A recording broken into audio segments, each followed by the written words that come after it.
Salve, salve família, aqui quem fala é o Lutz do canal Cortes Podcast e no meu primeiro mês monetizado eu já fiz $3.000 só seguindo o que esse cara fala no curso dele. Então se você quer ganhar dinheiro com internet e YouTube sem nem precisar aparecer, confere o primeiro link na descrição. E esse é um dos grandes problemas da história, porque quando a gente começa a falar de Jesus, a gente quer puxar Jesus pro nosso time, e aí, quando o professor Sayão trouxe o Reimarus, essa história lá no século XIX que começou, a galera querer fazer o tal do Jesus histórico, ela termina, porque começa com Reimarus, e termina com um camarada chamado William Wrede, e depois do Wrede, um cara chamado Albert Schweitzer, que é o mesmo do hospital lá no Rio de Janeiro. Sim. Tem o Hospital Albert Schweitzer, que é um hospital famoso ali no Rio, que é um hospital público, porque o Schweitzer era médico, por isso que o nome dele é nome de hospital, mas ele era teólogo também. E ele escreve A Busca pelo Jesus Histórico no comecinho do século XX, ele vai dizer o seguinte: olha, muito legal, muito bacana a gente escrever sobre quem Jesus era, de qual time que ele jogava. Só que o que vocês estão escrevendo, vocês estão projetando quem vocês querem que Jesus seja, falando do Reimarus, falando de do Ernest Renan, do Wrede, do Ferdinand Christian Bauer, toda essa turma aí do século XIX, dizendo, ó, vocês estão escrevendo um Jesus à imagem e semelhança de vocês. Em vez de querer ser a imagem e semelhança de Deus, vocês estão descrevendo um Jesus aí à imagem e semelhança de vocês. Então, o grande risco é esse. Mas é uma coisa muito humana isso, né? De cada pessoa que vai representar por Jesus isso, tentar fazer parecido com ele próprio, né? Você pode capitalizar sem pagar royalties, né? É verdade. É o mais barato. Então o cara bota e às vezes é na má intenção. E às vezes é na má intenção. Por quê? Porque você tem uma ferramenta muito poderosa. Você está dizendo que aquele homem ali é Deus. Se aquele homem ali que é Deus, ele parece comigo... Ele é um padrão.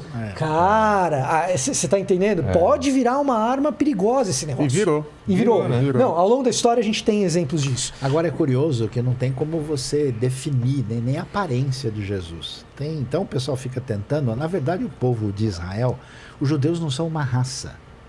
Os judeus são uma unidade étnico-religiosa no qual entrou todo tipo de gente, desde os tempos antigos, né? O pessoal... Até essas coisas de que o pessoal era machista, calma aí, não muito mais do que os europeus. Na Bíblia tem Débora, tem Ruda, tem um monte de mulher. Tem uma mulher lá que é uma executiva da Paulista em Provérbios 31. Então isso é muito antissemitismo europeu. É o antissemitismo europeu que taxa tudo que é ruim em cima dos judeus à base do nazismo. Aliás, né? Esse é um outro problema. E eles não eram muito diferentes da época que eles viviam. Esse é um outro bem melhor do que os outros. Na verdade, a Israel até hoje é assim. Já vou falar de Golda Meir? Vai lá para você saber o que é uma Yid Shmama. Conheça a realidade judaica de perto, para você ver que não é bem isso. Esse é um outro problema. O pessoal pinta na Europa, não. Infelizmente, a figura de Jesus foi usada, e é usada ainda, para cumprir esse tipo de agenda política e muitas vezes muito escusa como agenda antissemita. Então, o que acontece? O que diz lá o credo apostólico? Padeceu sob Pôncio Pilatos, romano. Certo? Padeceu sob Pôncio Pilatos, romano. O que a gente está comentando aqui? Jesus, uma figura que faz com que Paulo seja perseguido, por quê? Por causa de um discurso anti-imperial, que a gente não sabe a extensão desse discurso anti-imperial de Paulo, mas tem um pouco. E o Império Romano é muito importante na perseguição dos primeiros cristãos. Como que essa história ela é recontada a partir do século III, algumas pessoas dizem a partir do século II, mas a partir do século III, século IV, não, Jesus que foi morto pelo judeu ali. E aí começa uma história muito triste em torno dessa figura extraordinária chamada Jesus. Como se ele fosse russo, chinês, né? E os outros eram judeus. Ele Exato. De perseguição dos judeus ao longo dos séculos, e a gente entra na Idade Média com histórias absolutamente horrorosas, que, se a gente for mencionar aqui, história de mulher grávida sendo assassinada por causa de Jesus? Claro que não. Por causa de Jesus, né? Por causa de uma apropriação que se faz do cara e da história, e recontando a história de uma maneira a servir a uma determinada narrativa. Isso desemboca, evidentemente, muito claramente no nazismo. Agora, o antissemitismo não é o único problema. Em nome de Jesus, a gente também fez outras barbaridades. Não tem condição de definir a aparência de Jesus, porque o povo de Israel era um povo misturado. Em termos de... Não tem uma aparência... Claro que a maioria dos judeus... Hoje você tem judeu com cara de japonês, né? Existe. Mas na época no tempo não é. antigo não. É difícil você ter um judeu negro também. Alguns, poucos, aí que tivesse alguma mistura, isso você vai ter, mas assim, a maior parte dos judeus tinha cara de português, né? Cara de árabe, né? Mas a cor da pele também variava? Da mais clara para mais escura? Pode ser mais moreno e pode ser menos. Mas dificilmente, claro, não é uma cara de nórdico, norueguês, né? Essa cara isso é um de fato. americano. Agora, até uma discordância. Se a gente for lembrar, se a gente for pegar lá do começo de Israel, Abraão veio de Ur dos Caldeus. Né? A gente não tem quase nenhuma informação desse lugar, mas o que a gente tem é uma tribo de feiticeiros de pessoas provavelmente pretas, pessoas negras. Isso é sumérios e acadianos. É uma civilização semita. A língua que eles falam é uma língua semita. Dos caldeus. Sim, é o Ur dos Caldeus. Sim. Aí eles entram no Egito. O Egito fica na África. É que a gente tem a cabeça do Egito hoje de um Egito depois da expansão árabe. Então, quando a gente pensa em Egito hoje, a gente pensa num povo árabe. Mas a gente está falando de um Egito africano, de milhares de anos atrás. A pintura de Beni Hassan, no Egito, que você vê claramente semitas e egípcios. Se você olhar, por exemplo, entrar no Museu do Cairo, você vê a múmia do Ramsés II. Ramsés II tem cara de europeu. Você tem outro faraó que ele é moreno mais escuro, e você tem faraó núbio. Você tem as três cores presentes. Cada um também quer capitalizar o Egito e transformar num patrimônio. E assim, você não tem evidência. Você tem provavelmente alguns possibilidades, hebreus, né, com alguma mistura africana, mas isso é minoria. Essa ideia de querer colocar o povo como negro em Israel, você não consegue comprovar isso do ponto de vista. O Santo Sudário já foi comprovadamente descartado. Né? Não tem Sim. uma... O que foi? Foi uma farsa de alguém? Como tem muitas. Como tem muitas. Você tem até... Porque o Santo Sudário ajudaria a saber como seria o rosto de Jesus. Então, qual é o problema? Você não tem como comprovar que é Jesus, porque você não tem o DNA de Jesus para bater. O que você tem é um lençol muito antigo de alguém que foi ali sepultado, e você tem os sinais, mas assim, como é que você vai saber esse Mas elemento? é até estranho, né? A forma como é impresso, a coisa é muito perfeito. Não sei se aquilo é... Então, perfeito comparado com o quê? Né? Exato. Não que eu tô falando assim, perfeito assim, me parece uma coisa fabricada até. Não parece que enrolaram de qualquer jeito uma pessoa ficou foi lá. feito depois, né? Parece ter sido feito depois. Eu gosto da ideia de pensar um Jesus não branco, né? E com certeza não de olho verde, com essas madeixas loiras que é pintado por aí, que tem tudo a ver com nariz fino, né? Mas quando o José tem que esconder Jesus, ele leva Jesus para o Egito, né? Então não dá para levar também um moleque branquinho no meio de africanos, né? Não ficaria escondido. Quando João vai descrever a aparência de Jesus em Apocalipse, ele traz duas pedras que têm uma cor preta e marrom escura. Então, acho que isso são indícios que faz a gente... Tem como saber, pegar uma tabela de cores? Não. Mas os indícios apontam que Jesus não era um homem branco.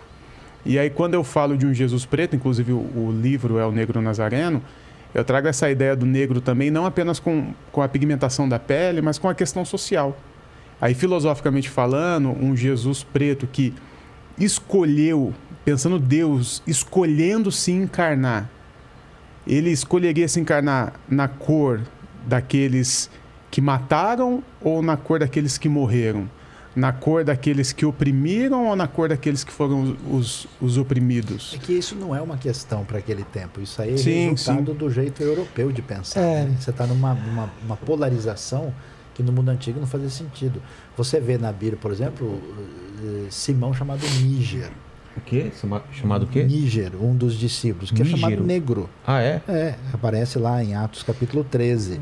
Mas isso não tem a pertinência. Esse negócio de que a cor da pele tem alguma relevância, isso é coisa dos europeus do século XVII. Então, tem uma relevância hoje. Hoje. Né? Sabe por quê? Porque o Jesus... A gente sempre viu o Jesus branco de olho verde. E nunca causou espanto para ninguém. Para absolutamente o que eu acho preocupante por causa da cristianização da Europa. O que eu acho preocupante em toda essa história é que assim, e isso é a experiência minha de internet e conversar com gente que quer saber mais sobre Bíblia e sobre Jesus e tal. Determinadas coisas que as pessoas assumem sem a menor chance de questionamento. Então, não é nem só Jesus. Esses tempos perguntaram a seguinte coisa: se Adão e Eva eram brancos, como é que surgiram as outras raças etnias. Mas quem disse que Adão é... Mas de onde disse que Adão e Eva existiu como duas pessoas, mas de fato? Meu questionamento é o seguinte. A pessoa, ela assume... eu sou branco. Se está na Bíblia, é branco. Eu sou branco, eu sou cristão. Cristianismo a premissa, é uma religião... né? Se Adão e Eva é branco, cara, já parte do princípio. Isso, né? Cara, já parte desse princípio. E aí o que acontece? A gente tem aí uma representatividade de Jesus muito forte na cultura, como esse Jesus europeizado. Eu acho isso nocivo. Eu, particularmente, acho isso nocivo. Por que eu acho isso nocivo? Cara... Antes de você continuar, quando acontece isso? Quem que faz as primeiras imagens de Jesus e que isso fica impresso na cabeça de todo mundo? Como que nasce isso? Então, isso começa à medida em que a igreja se torna predominantemente gentílica, greco-romana, ela vai fazer imagens, né? Encomendas, né? E essas imagens até tinham inicialmente uma finalidade didática, né? Os primeiros povos a serem evangelizados eram analfabetos, né? Como é que eu vou contar para eles a história, mandar eles ler o quê? Desenha, né?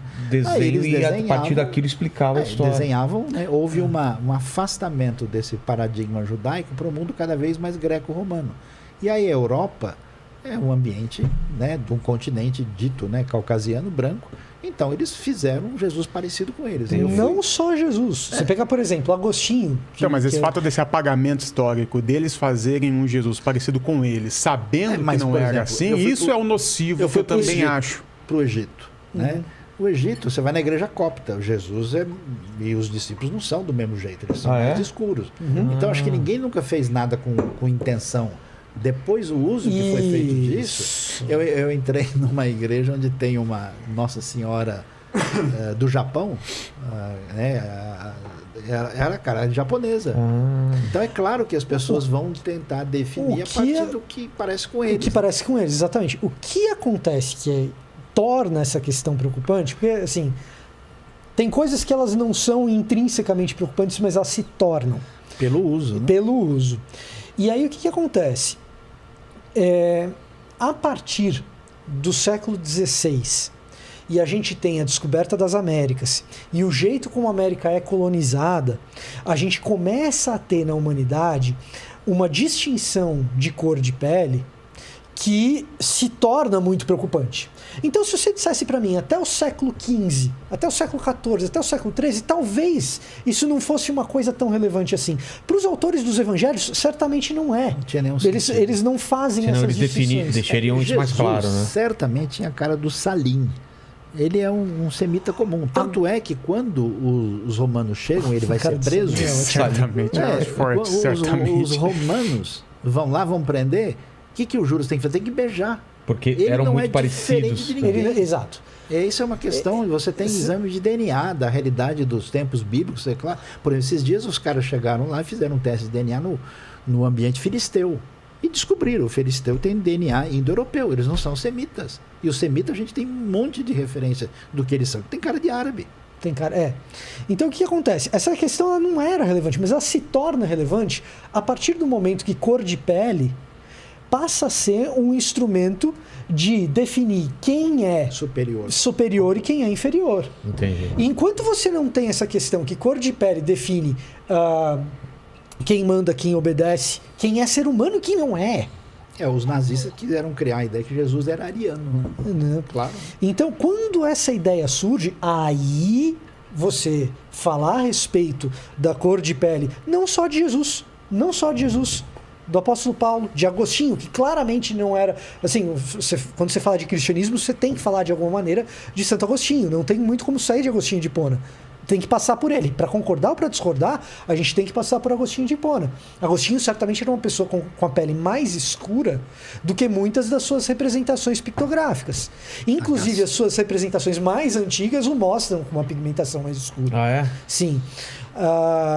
Mas não só de Jesus. Agora, isso é irrelevante enquanto cor de pele não define muita coisa. Quando cor de pele passa a definir quem é superior, quem é inferior, no contexto brasileiro, quem ganha bem, quem ganha mal, quem tem acesso a determinadas coisas, quem não tem, quem entra num shopping e o segurança segue, e quem entra no shopping e a segurança não Aí segue. começa- Quem morre por bala perdida todos Quem os morre por- dias, quem é Exato. espancado pela polícia. Então, Aí- assim, aí isso pode era parecer irrelevante? Era. Hoje não é mais.